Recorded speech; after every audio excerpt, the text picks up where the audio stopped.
Pourquoi l'être humain est-il obligé de vivre, de supporter, de souffrir des idées négatives alors qu'il est en voie d'évolution vers une conscience supérieure qui devrait naturellement éliminer de telles idées?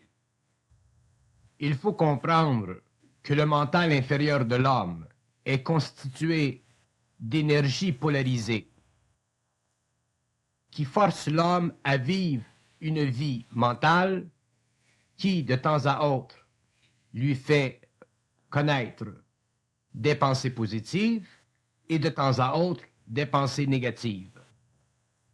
L'élimination de cette polarité fait justement partie du développement d'une conscience supérieure, où la polarité n'existe plus et où le mental créatif est actif chez l'homme de façon permanente.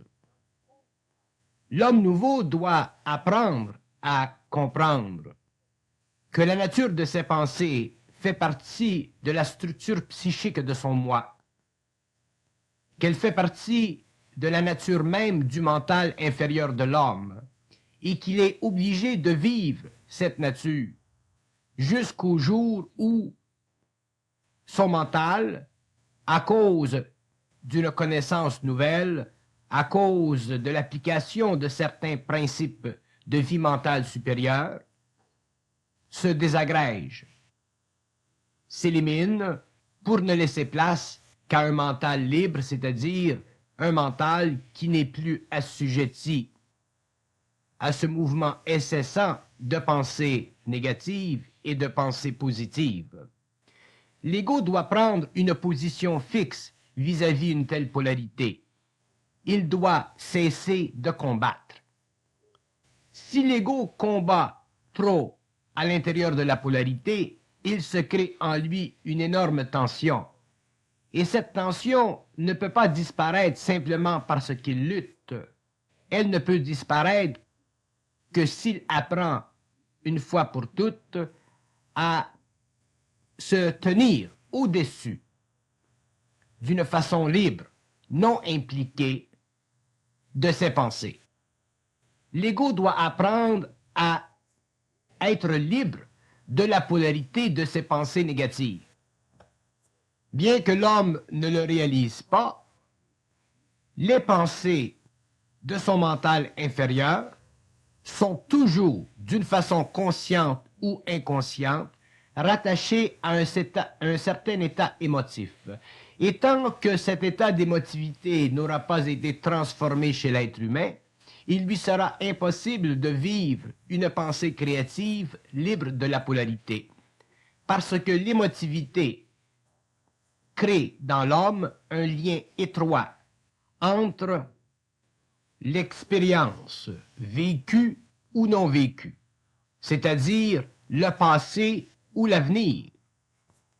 C'est justement à cause de l'existence dans l'homme d'une mémoire qui lui crée la possibilité de vivre le passé ou l'avenir qu'existe l'émotivité dans la mentale qui donne en retour la possibilité que ce dernier fasse l'expérience de la polarité dans son mental. Polarité qui le fait souffrir parce que, si elle est négative surtout, elle fait surgir en lui des aspects qui troublent son esprit et remet en question la valeur morale, la valeur éthique, la valeur esthétique, si vous voulez, de son intelligence. Mais ce n'est pas à l'homme de supporter l'action négative de ses pensées à partir de l'ego. L'homme doit apprendre à vivre ses pensées d'une façon totalement neutre.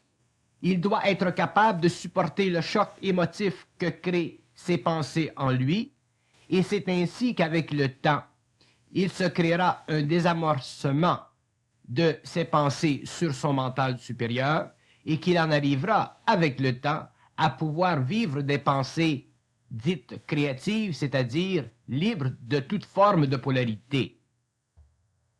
Dans le passé, l'homme, naturellement, a toujours cru que ses pensées étaient le produit de l'activité constructive de son ego. Et cette illusion est forcément mise en question par la conscience supramentale, c'est-à-dire par cette nouvelle instruction que l'homme aujourd'hui commence à véhiculer, le mettant naturellement en face d'une condition totalement nouvelle vis-à-vis la structure de son psychisme et les forces internes qui donnent à son psychisme une qualité quelconque. Mais l'homme découvrira que l'évolution de la conscience supramentale ou d'un mental supérieur est proportionnelle à l'évolution, par exemple, de ses rêves. C'est-à-dire que les changements vibratoires dans le mental s'opèrent à la fois sur le plan de sa conscience diurne, de la même façon qu'ils s'opèrent sur le plan de sa conscience nocturne. Cependant, une telle opération ne peut pas être perpétrée par l'homme lui-même, dans ce sens que l'homme ne peut pas, de par son mental inférieur, corriger la nature de son énergie psychique. Cette énergie psychique ne se corrige qu'au fur et à mesure que l'homme est capable d'absorber le choc émotionnel que créent ses pensées subjectives, choc qui lui permet naturellement d'élever le taux vibratoire de son énergie mentale afin de se créer graduellement une nouvelle couche d'énergie qui coïncide avec la conscience supérieure, dont le degré de créativité ou le degré de perfectionnement des pensées coïncide aussi avec l'élévation de ce taux vibratoire. Le problème de la polarité dans le mental, le problème des pensées négatives dans le mental de l'homme, est un problème qui fait partie naturelle de sa conscience évolutive. C'est-à-dire que l'homme est obligé de subir cette condition, mais en même temps, il est capable de supporter la transformation de son mental du moment qu'il réalise d'une façon absolue que les pensées négatives dans son mental n'ont de fonction que d'élever son taux vibratoire à partir du moment où il est conscient que ces mêmes pensées n'ont aucune valeur réelle. Si nous disons que les pensées négatives de l'homme n'ont aucune valeur réelle, c'est-à-dire qu'elles ne coïncident pas avec sa conscience supérieure, à ce moment-là, il est naturel que nous invitions l'homme à bien regarder ce qui est dit, c'est-à-dire que nous invitons l'homme à ne pas mettre aucune émotivité dans la négativité de ses pensées. Et ceci n'est pas facile parce que l'homme, de par sa nature inférieure, est obligé de vivre à l'intérieur d'un mouvement mental qu'il est obligé de subir, de souffrir, de prendre compte et en même temps faire le double effort mental de ne pas s'en occuper. Et ceci pour l'homme est difficile, surtout s'il possède une conscience sensible, un esprit élevé et un sens moral de plus en plus ajusté à une condition créative qui va en relation avec l'évolution plutôt qu'en relation avec les forces destructives de l'involution. Donc, l'homme doit reconnaître éventuellement que la constitution psychologique de son mental n'est pas un apport fait par lui, mais que cet apport fait partie de la mécanicité de ses pensées. Et la mécanicité de ses pensées, elle est le produit de la présence dans son mental d'une mémoire qui, avec le temps, sera de plus en plus résolue, de plus en plus neutralisée sur le plan subjectif pour ne laisser apparaître dans son mental que des aspects créatifs d'une telle mémoire, ajustés tels qu'ils le seront par une nouvelle énergie créative qui fait partie de l'action de son être réel, de son double, à travers l'ego. Mais l'homme est dans une situation encore plus délicate. C'est qu'il s'aperçoit que les pensées négatives, au lieu de s'imprimer dans son mental d'une façon qui, pour lui, pourrait être nommée objective, puisqu'il a une certaine conscience, puisqu'il sait que ses pensées ne sont pas créées par lui, se voit dans une situation où il est obligé de les vivre en même temps qu'il est capable, jusqu'à un certain point, de les réaliser comme étant irréels. Pourquoi l'homme qui réalise qu'une pensée négative est irréelle est obligé à la fois de la vivre alors qu'il réalise son irréalité? Il semble y avoir là une contradiction.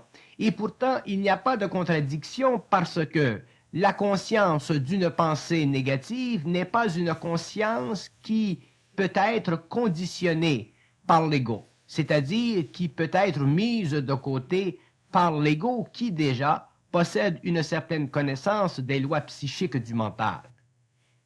L'ego se voit obligé de subir la tension que crée une telle pensée et il est alors prisonnier d'un mouvement de polarité qui le fait souffrir, mais qui aussi en même temps le plonge dans une sorte de désespoir, dans une sorte de tristesse mentale, dans un cadre qui déséquilibre son psychisme et lui rend la vie évolutive encore plus difficile, comme si il semblerait que l'élimination de ses pensées ne se fera jamais.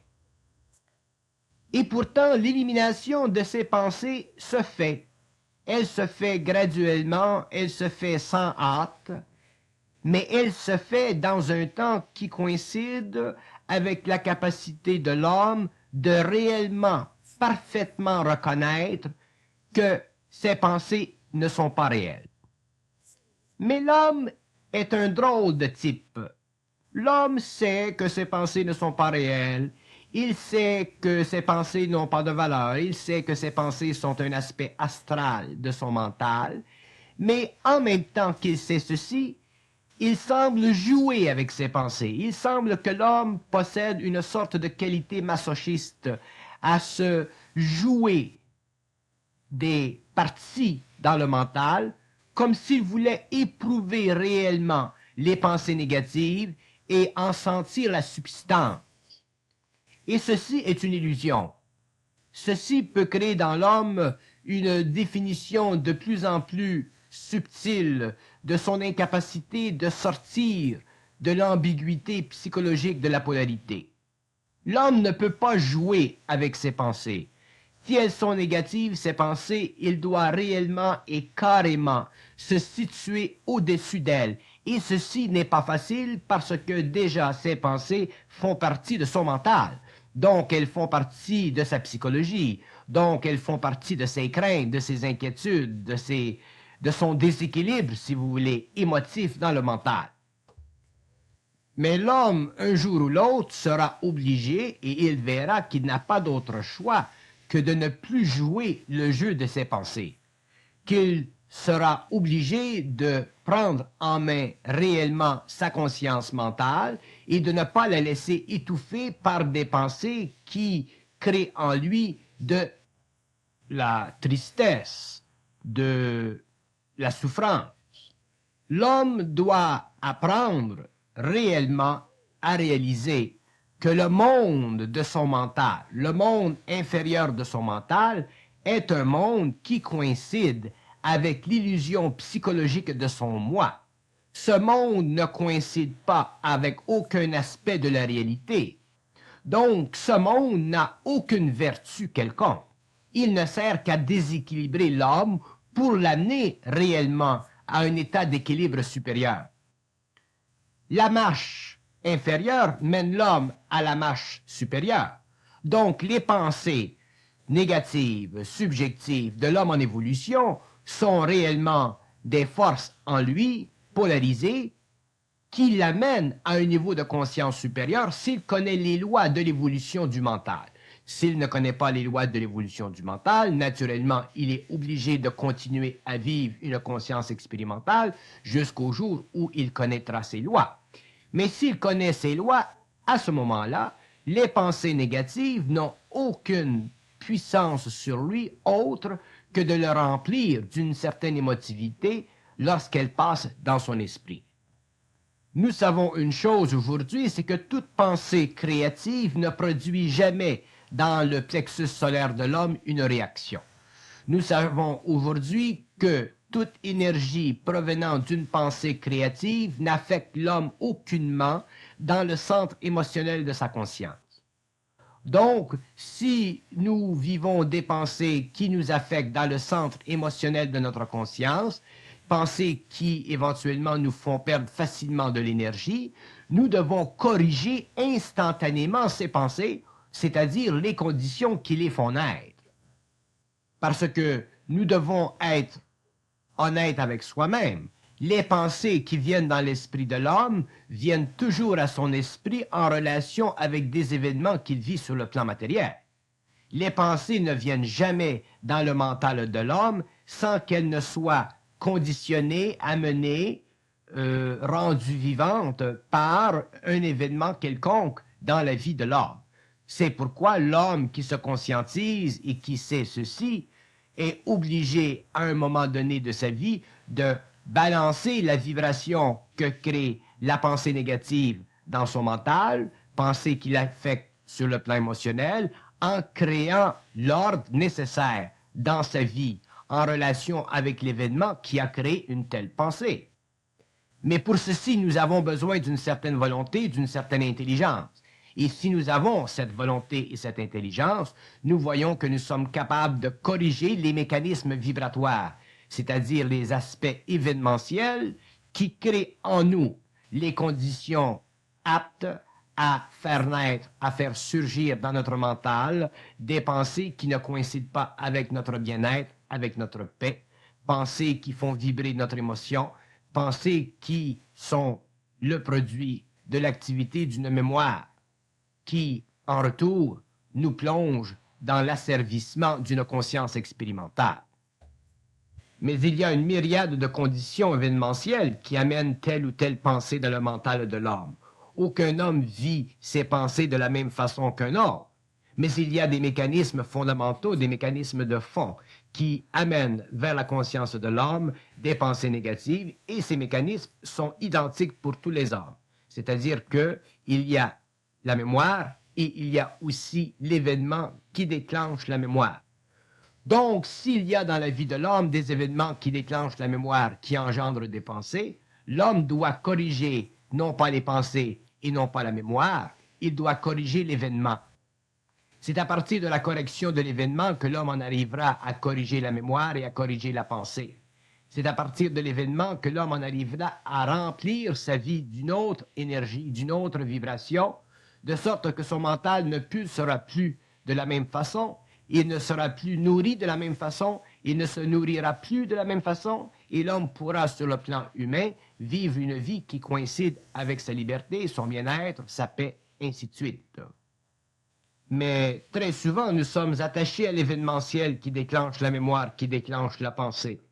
Nous avons de la difficulté à nous séparer de cet événementiel-là, parce que nous découvrons dans l'événementiel une sorte de plaisir particulier, plaisir qui, sur le coup, semble nous donner égoïquement une sensation, mais qui, dans le fond, nous amène éventuellement à vivre une définition particulière de la souffrance. Nous ne pouvons pas jouer avec nos émotions. Nous ne pouvons pas jouer avec nos émotions. Nous devons vivre de plus en plus en dehors du pouvoir de l'émotion sur notre mental. Mais beaucoup de personnes jouent avec l'émotion. Ils s'entretiennent de l'émotion. Ils prennent des chances avec l'émotion. Et c'est à ce moment-là qu'ils souffrent. Regardez le phénomène de la parole en relation avec le passé. Toute personne qui a souffert consciemment dans le passé et qui ramène par la parole le passé souffrira de la mémoire du passé. Pourquoi? Parce que la parole, à cause de sa vibration, fait renaître dans le mental de l'homme la mémoire, et cette mémoire, elle pulse, et elle pulsera jusqu'au moment où elle aura terminé son mouvement dans le mental et dans l'émotion de l'homme. C'est avec le temps, l'expérience de cette souffrance et la réalisation que la parole fait ressortir énormément de choses dans la vie de l'homme, que ce dernier en arrivera à cesser d'utiliser sa parole ou son action pour faire vibrer une mémoire qui crée des pensées qui troublent l'émotion et le mental. Mais si l'homme ne prend pas réellement sérieusement cette condition, cette loi psychique de son mental, il se verra obligé de vivre des pensées négatives pendant une très longue période et naturellement, il affaiblira tous ses centres d'énergie, il diminuera sa capacité créative, il diminuera sa capacité d'ordonner sa vie et de vivre une bonne vie, une belle vie, une vie saine, une vie libre, une vie qui coïncide parfaitement avec l'équilibre de ses centres. Nous devons réellement surveiller l'événementiel dans notre vie qui déclenche les mécanismes qui troublent notre conscience. Nous ne pouvons pas nous permettre de jouer avec notre mental, avec notre émotion. Nous ne pouvons pas nous permettre de taquiner, si vous voulez, notre passé. Nous devons mettre la clé dans la porte et la jeter, cette clé. Mais nous avons peur de jeter cette clé parce que nous avons peur de nous séparer de quelque chose qui nous a donné forcément de la sensation. Et c'est justement à cause de la sensation que nous nous voyons prisonniers de pensées négatives. Qu'est-ce que c'est une sensation? Une sensation, c'est une perception psychologique qui nous permet de regarder dans le passé et de regarder dans l'avenir et de nous présenter en tant qu'être vis-à-vis la coloration émotive et mentale d'un événement qui nous avait donné dans ce temps-là une vibration quelconque, c'est-à-dire une joie ou une peine. Nous aimons vivre la sensation, nous sommes des êtres de sensation, parce que nous avons encore beaucoup de conscience astrale, parce que nous avons encore beaucoup à épurer d'émotions en nous qui ne nous sert plus et qui un jour sera totalement mise de côté afin que nous puissions vivre une vie absolument sereine. Mais nous aimons beaucoup la sensation pour une autre raison, c'est que la sensation nous donne l'impression de vivre. Sans sensation, l'homme n'a pas l'impression de vivre. Et la sensation, c'est quoi? C'est le médium dont se sert l'émotion pour donner au mental l'impression de l'existence. Il est très difficile pour l'homme de vivre sans la sensation. Cette sensation qui fait partie du besoin de l'ego de se rassurer ou de s'assurer d'une partie de l'existence. L'ego veut se donner la sensation de vivre afin de ne pas manquer rien dans la vie. Et ceci est une illusion. L'ego n'a pas besoin de se créer des sensations pour vivre. Il est déjà vital. Il est déjà fait, composé mentalement, émotivement, vitalement et physiquement pour vivre la vie à un niveau qui coïncide avec son évolution. Plus il est évolué, moins il a besoin de certaines vibrations et plus il vit d'autres vibrations. Mais si l'homme veut entrer dans une conscience supérieure, si l'homme veut en arriver un jour à vivre le calme, connaître la grande harmonie de ses sens, il doit apprendre à vivre sans le besoin toujours de faire renaître en lui de la sensation. Et c'est par la parole que nous faisons renaître le plus la sensation. Il y a des gens qui utilisent constamment la parole pour faire revenir en surface le passé, pour retasser le passé ou le ressasser. Et ceci est dangereux parce qu'il n'y a plus rien dans le passé. Le passé, il est mort. Le passé, il a servi. Le passé faisait partie de l'expérience. Le passé faisait partie de certains événements nécessaires à l'évolution de l'homme, l'évolution consciente ou l'évolution inconsciente. Donc le passé, il est toujours bon, mais il n'est bon que lorsque l'homme en sort. Il n'est pas bon lorsque l'homme y demeure. Et lorsque nous disons qu'il est bon lorsque l'homme en sort, nous voulons dire que lorsque l'homme en comprend la fonction créative dans le présent de sa conscience évolutive, à partir de ce moment-là, l'homme ne se sert plus de la parole pour créer de la sensation dans sa vie, une sensation qui est souvent morbide. Il y a des gens qui vivent des sensations absolument morbides. Ils se trempent dans cette souffrance, ils se trempent dans ces conflits, ils se trempent dans des aberrations et ils essaient d'analyser, ils essaient de se reprocher, ils essaient de reprocher aux autres. Et ceci peut devenir de la mégalomanie, ceci peut devenir de la capine. Pour moi, ceci équivaut à faire de la capine.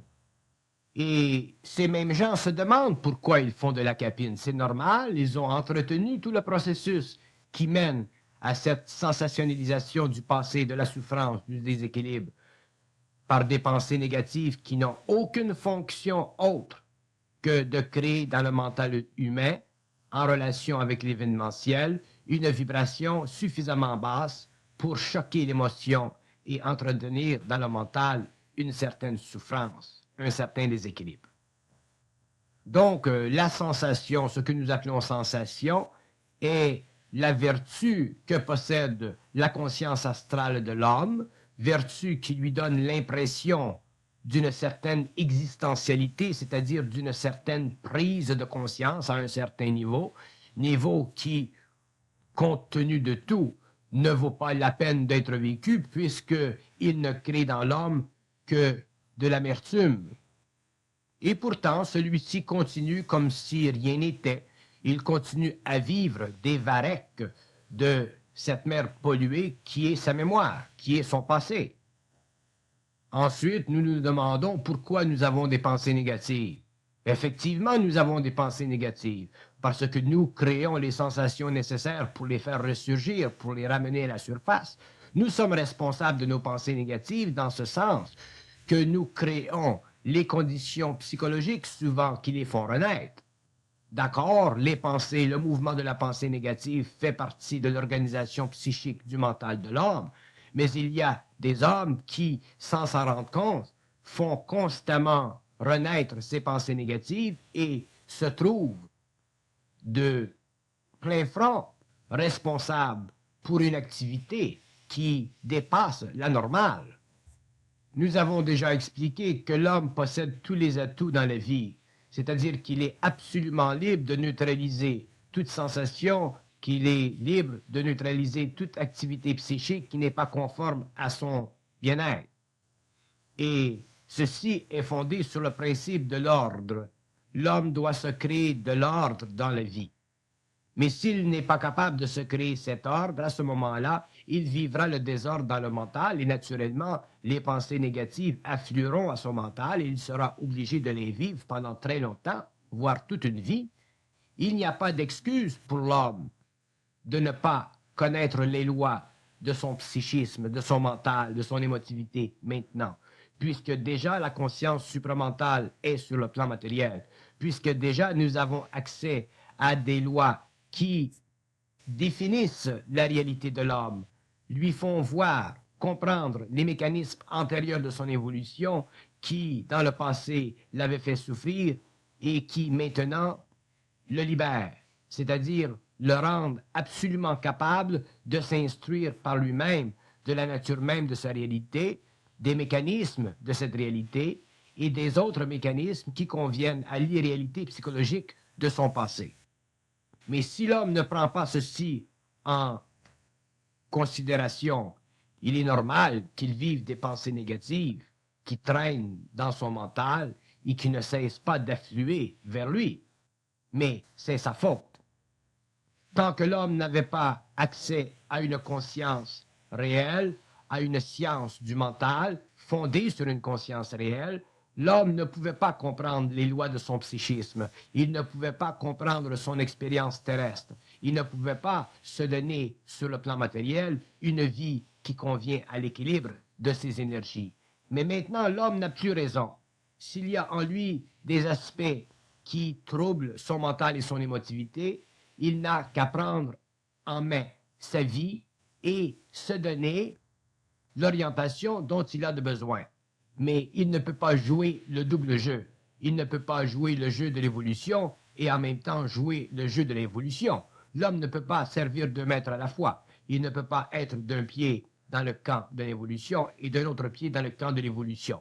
Quelque part dans le temps, il sera obligé de prendre une position ferme, de regarder dans une direction ou dans une autre, et à partir de ce moment-là, il verra que les pensées négatives disparaissent de plus en plus de son mental parce qu'il a créé l'ordre dans la vie, ordre qui l'a amené à corriger l'événementiel, qui en retour l'a amené à neutraliser la mémorielle, qui en retour l'amène à vivre des pensées de plus en plus créatives, c'est-à-dire des pensées qui sont de moins en moins colorées par la souffrance ancienne de sa conscience évolutive.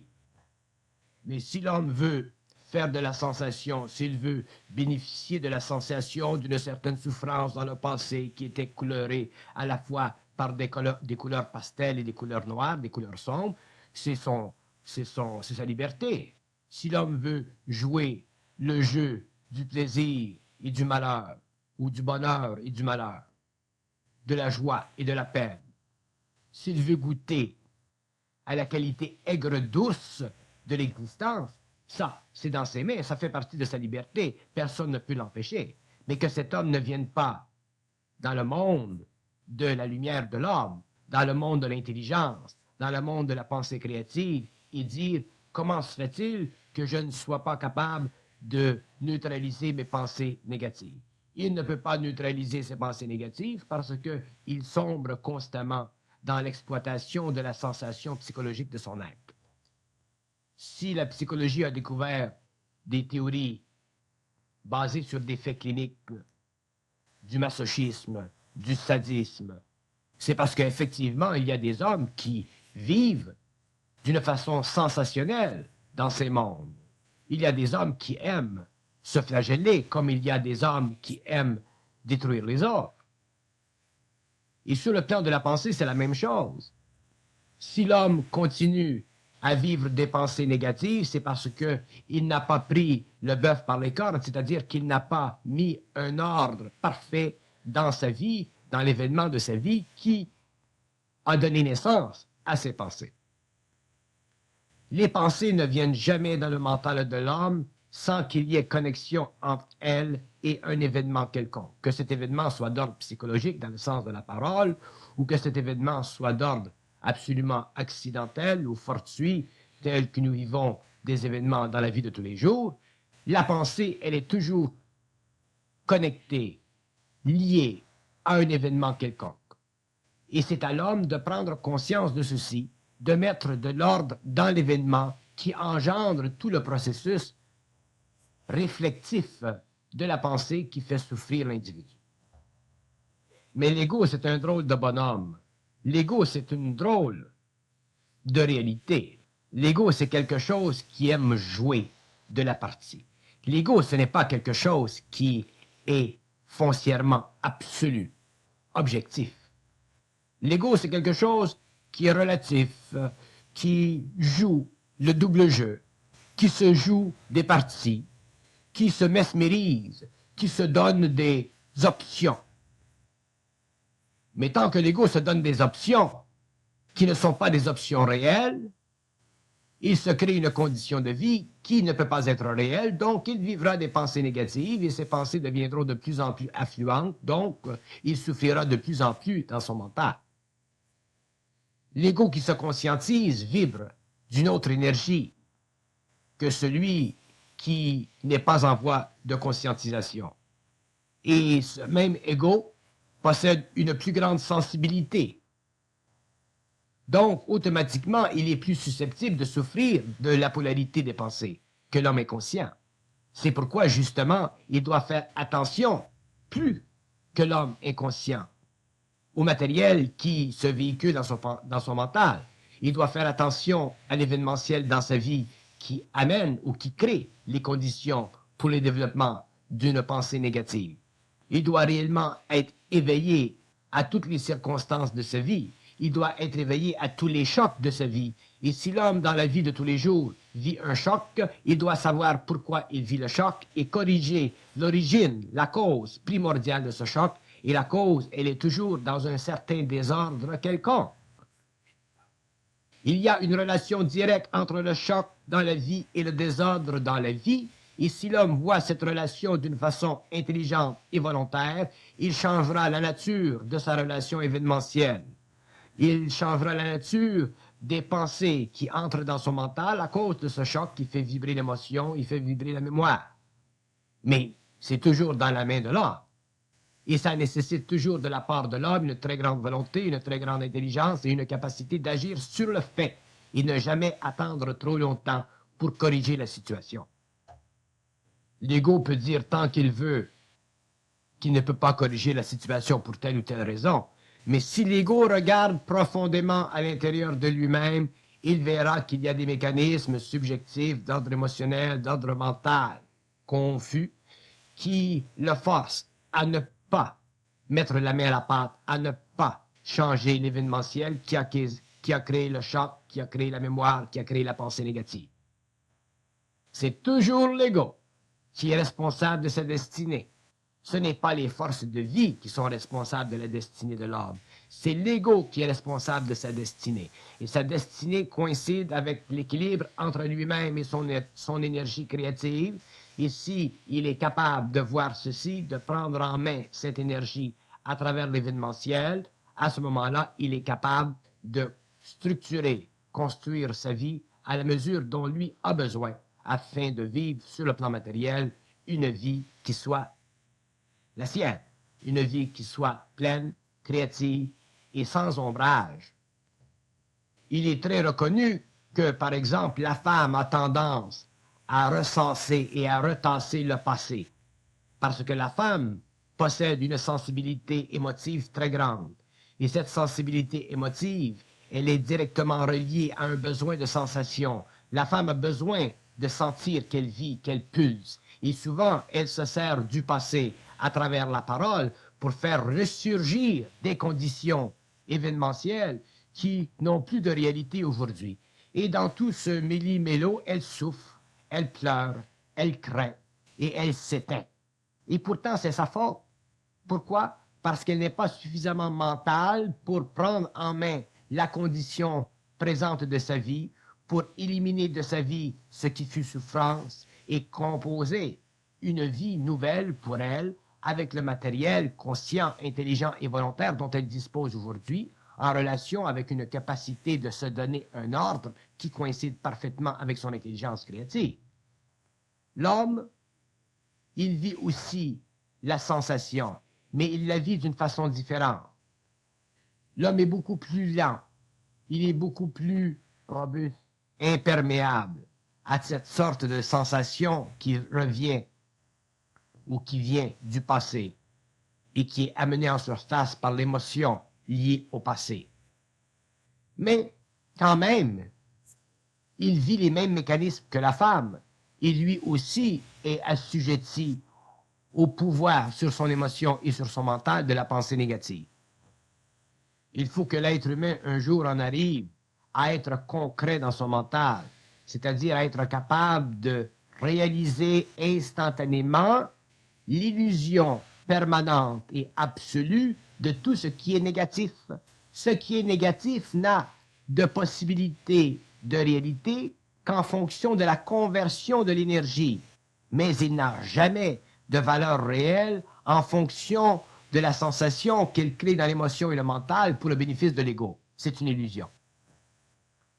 La vie, ce n'est pas un roman savant. Que nous voyons des romans à la télévision, que nous lisions des romans qui sont imprégnés de la sensation de vivre et de souffrir et de mourir et de pleurer et de pleurnicher, ceci fait partie de l'imagination de l'homme, de l'imagination des écrivains pour entretenir justement dans l'homme une sorte de bêtise qui fait partie du besoin inexorable chez l'être humain de sentir, de vivre de la sensation. Mais lorsque l'homme vit sa propre vie, lorsqu'il est dans son propre domaine, lorsqu'il est dans sa propre réalité, sur son propre terrain, lorsqu'il est en mesure de vouloir ou de ne pas vouloir souffrir, ces romans savants n'ont pour lui aucune valeur. Ils ont pour lui, d'accord, une valeur sentimentale, une valeur relaxante, une valeur visuelle, une valeur philosophique lorsqu'il s'assoit, qu'il les regarde ou qu'il les lise. Mais sur le plan de sa vie interne, ils n'ont aucune valeur, ces romans, excepté que de faire surgir en lui une sensation qui est fausse, une sensation qui le lie à la mémoire, qui le lie à des expériences anciennes et qui lui donne l'impression d'avoir vécu, qui lui donne l'impression d'avoir goûté au sel et au poivre de la vie. Ce n'est pas le sel et le poivre de la vie que l'homme a besoin maintenant de goûter alors qu'il est dans l'évolution, c'est au sucre de la vie, c'est au miel de la vie. C'est à cette substance ineffable de la vie qui fait partie du raccordement entre l'intelligence créative et l'ego Ça fait partie de la lumière de la vie, ça fait partie de la beauté de la vie. Ça ne fait pas partie à aucun niveau de sensation, d'une souffrance quelconque de la vie à travers un mental qui n'est pas parfaitement créatif, c'est-à-dire qui pulse encore à une énergie polarisée qu'on appelle la pensée négative, que nous aimons entretenir parce qu'elle nous fait un petit peu plus aimer ou un petit peu plus souffrir ce que nous avons connu dans le passé et que nous avons rejeté à cause de l'événementiel. Donc, si la pulsion de la pensée négative se fait, se refait encore de façon continue dans notre mental, c'est parce qu'il y a beaucoup de force en nous, beaucoup de nature en nous qui ont tendance à nous faire vivre de la sensation. Il y a encore en nous un appétit pour la sensation. Nous aimons être sensationnalisés. Nous aimons, comme certains disent, jouir. Nous aimons jouir. Mais si nous aimons jouir, nous devons prendre aussi les deux aspects de la jouissance. Parce que dans la jouissance, il y a la souffrance comme il y a le bonheur passager. Donc, si nous aimons jouir, ben, à ce moment-là, que nous ne cherchions pas à vivre une vie calme et paisible, parce que dans la jouissance, le calme et la paisibilité n'existent pas. Dans la jouissance, il n'y a que le haut et le bas. Il n'y a que la frénésie et la débâcle. Donc, si nous voulons vivre à la Hollywood, si nous voulons goûter un peu du caviar de l'illusion, mais à ce moment-là, que nous ne parlions pas de conscience supramentale. Parce que la conscience supramentale est intéressée au caviar, mais elle n'est pas intéressée à l'illusion dans le caviar.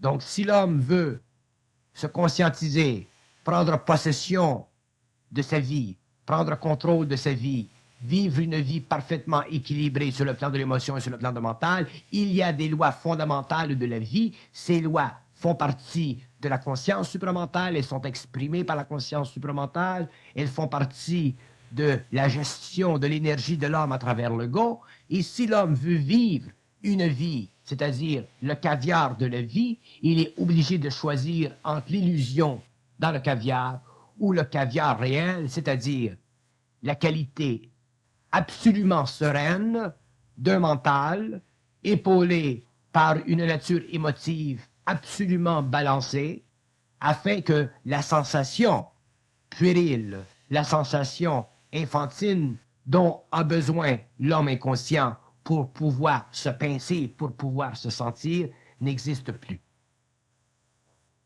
Si l'homme a besoin de se pincer, de sentir la sensation dans sa vie pour avoir l'impression de vivre, à ce moment-là, c'est qu'il est endormi. Et naturellement, lorsqu'on est endormi, il faut se pincer pour savoir si nous sommes éveillés. Et à ce moment-là aussi, la vie ne peut pas être conscientisée, c'est-à-dire qu'elle ne peut pas être d'un autre niveau, elle ne peut pas être telle que l'homme puisse la vivre sans être obligé constamment de se pincer la peau pour voir s'il est éveillé. L'homme conscient est éveillé, l'homme conscient est toujours éveillé, mais il n'a pas besoin du parfum ou de l'odeur de la sensation pour le savoir.